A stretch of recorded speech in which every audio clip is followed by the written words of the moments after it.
manually pa din ba ang pag-check mo ng mga inventory? Tapos, nasa old tradition ka pa din? So, syempre, mga boss, overwhelming talaga yan.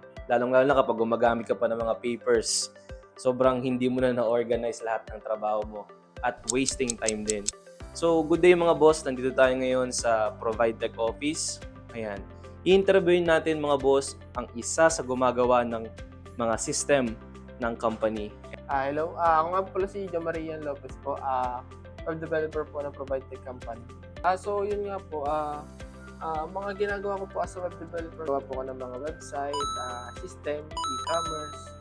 Then ito pong example na ginawa ko po is a system na inventory po siya na may kasama pong stock na pag-stock po. Then meron kasama na rin po siyang POS po. Ayun. So ngayon mga boss, interview natin si Sir. Siyempre para mabigyan kayo ng idea kung ano ba yung mga bagay na ginagawa namin when it comes kapag gumagawa kami ng system. Ano pong business po yung ginawa nyo po na system? And last question po, bakit kailangan po ng mga negosyante pagpagawa ng system? Ano po yung reason po nila? So yun, yung nagawa ko pong system is computer installation services po na nandito po lahat yung makapag-inventory po sila, makapag-stocks po, then meron na rin po kasama siyang POS. Then advantage naman po ng system na ito is meron po silang inventory Wow, na grabe, nadedetect sir. po nila yung mga inventory po nila. Then pwede po sila makapag-add ng product, kung ano po yung product na nakalagay po nila, na product name, category, brand, suppliers, kung ano po yung mga suppliers nila, then yung mga costing, dealer price, VIP price, and suggested retail price po. Eh di mapapabilis po talaga Sir Ian, no? Yes po. Yung pag-inventory po nila. Grabe mga boss, no? Napakabilis Then, talaga. sa stocks naman po, dito naman po madedetect yung lahat ng mga stocks ng every product po. Na kumbaga sa quantity po na, then sa kung saang branch po siya naka-stocks ngayon, then kung ilan po yung quantity ng kada products po na nandun po sa isang branch po. Ano naman pong sinabi ni Sir po sa inyo nung ginawa niyo po tong system? Ayun sir, na mas napadali po daw yung pagre-record po, paglalagay po sa mga POS, something po na gano'n, then sa pag-stock po ng mga product po.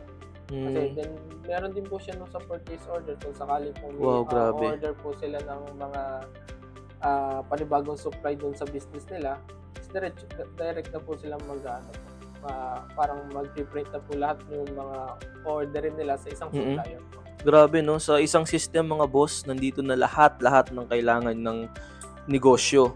So, hindi na kailangan magpapunta-punta pa sa iba't ibang mga application para ma-manage yung business nila. So, ang ginawa ng web developer po natin na si Sir Ian, nilagay niya na po sa isang system yung isang business, no? Sige, sir, continue po. And then nandito naman po lahat. Nakikita pa rin dito yung mga orders po ng mga in-input po ni cashier dun sa POS po. Makikita po lahat lahat po ng order ID, kung sino yung customer na yun. Then meron po siyang sales representative kung sakali po Grabe. branches, date, items, kung anong payment, kung credit, or then yung total. Then may mga action pa rin po yung nakikita yung order details po. Meron na rin po siya sa reporting po ng mga, kumbaga sa mga sales, then sa inventory report, then sa expenses report po. Sa sales naman po, kumbaga all brands, then kung for this week, this month, this quarter, or this year, then may specific date po. So, ibig sabihin, Sir Ian, itong system po ni Sir sa nagpagawa pong system po sa atin, halos lahat ng kailangan niya sa business, pinalagay niya sa system. Possible po pala yun, sir. Yes po, possible naman po. Possible po talaga. Take note nyo yan, mga boss, no? Sige po. So, then meron po pala siya dito yung sa attendance. Yes po. Then ito po yung mga code nila, then ito yung mismo attendance ng employee niya po, makikita naman po yun dito. Yun po. So, ang galing po, Sir Ian, no? Yung ginawa niyong system, pang-isahan na po talaga, no? Nandun na po yung sa sales, sa employee, sa inventory. Halos lahat po, mga boss, nandun na talaga sa system na ginawa po ni Sir Ian. Syempre po, sa mga negosyante po na nanonood ng content po natin ngayon, pinakita po namin dito sa content na kung gaano kahalaga ang system sa business. Kasi tayo ngayon po talaga mga boss, nasa modern era na po tayo ngayon. So kailangan po talaga nating sumabay. And syempre, yan ang magiging way para mas mag-improve pa yung business natin. And syempre po, Sir Ian, kagaya po ng last question ko po kanina, bakit po kailangan ng mga negosyante ang system? So yun nga, nangangailangan ng mga negosyante ng mga system para mas mapadali yung mga kanilang mga gawain.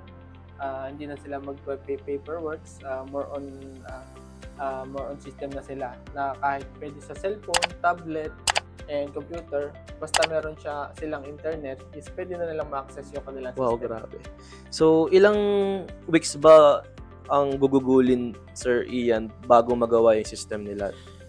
Depende po yung last ito pong nagawa ko, mga nasa 3 to 4 weeks ko lang po Oh, natapos. sobrang bilis, mga boss, no? Opo.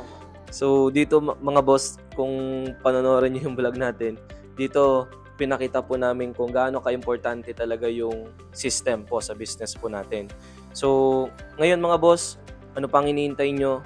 Mag-comment na po kayo dyan sa ating content kung may mga questions po kayo, or mag-PM na kayo sa page po namin para ma-assist po namin kayo.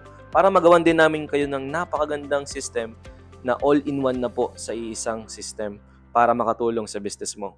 Yun lang mga boss, maraming salamat at patuloy lang po kayo magsubaybay sa aming content.